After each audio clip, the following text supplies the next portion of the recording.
Hi guys! Welcome back to my vlog. So ito guys, bago tayo matulog, ito yung matulog na. Ito nga pala yung gamit ko, yung soothing toner. Ayan. So vitamin C toner C.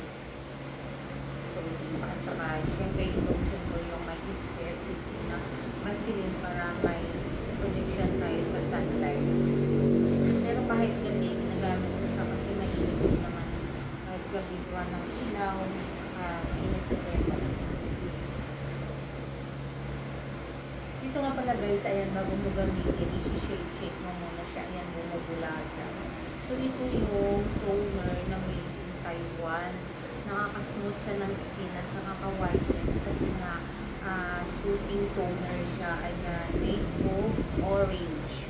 So, ayan, very safe sa skin, walang masakit, walang mahapdi, at walang pagbabakbak. Kaya ito yung ginagamit. So, buong ano ko guys, tutuwan ko, ginagamitin ko kasi na hindi siya masakit sa balat. So, pati yung kilikili ko, ito yung ginagamit ko lang. Kaya, ayan, yung ating kilikili, walang mancha, walang nag-stain na mga nakaka-dark sa ating kilikili. So, ayan, o, diba, natatanggal talaga siya na hindi naman dumi. Kundi, mabilis na yung kilikili natin, hindi nag-stain. So, ayan. O, tingnan mo, yung cotton, mayroon talaga siyang natatanggal. So, dapat, gano'n, everyday natin, lilinisin yung ating kilikili para hindi siya nagmamantsa kung ano man yung mga nilalagay natin na deodorant dyan or kung ano man yung mga gamit natin pang protection, hindi mag-stick sa ating underarm. Kaya dapat linisin natin. So, since itong, yung BC Soothing Toner ay hindi siya mahapdi, walang bakbak, so pwede siya sa underarm, sa kilikili. Tapos pati dito ko kasi na maalikabok sa labas, diba? Toner diba? Butin na mo. Dami na na. Talagang nakikita mo may natatanggal. Oh, tingnan mo guys. Yan. May natatanggal talaga. Kaya kailangan linisin talaga natin yung balat natin. Kaya ito lang ginagawa ko bago matulog.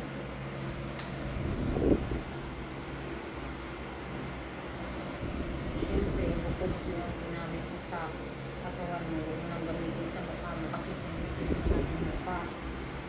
So, ayan. Ay, sorry. Mali kasi yung cotton na nabili ko. Cotton balls. Dapat yung siya yung naka-flat na.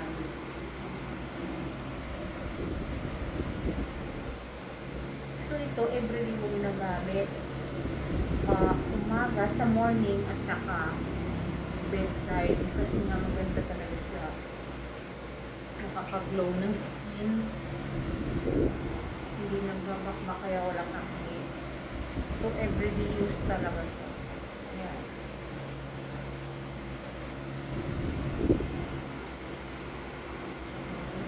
Ayan, huwag kaligtaan. May toner dito. Yan, yung mga ilalim ng tenga. Ayan.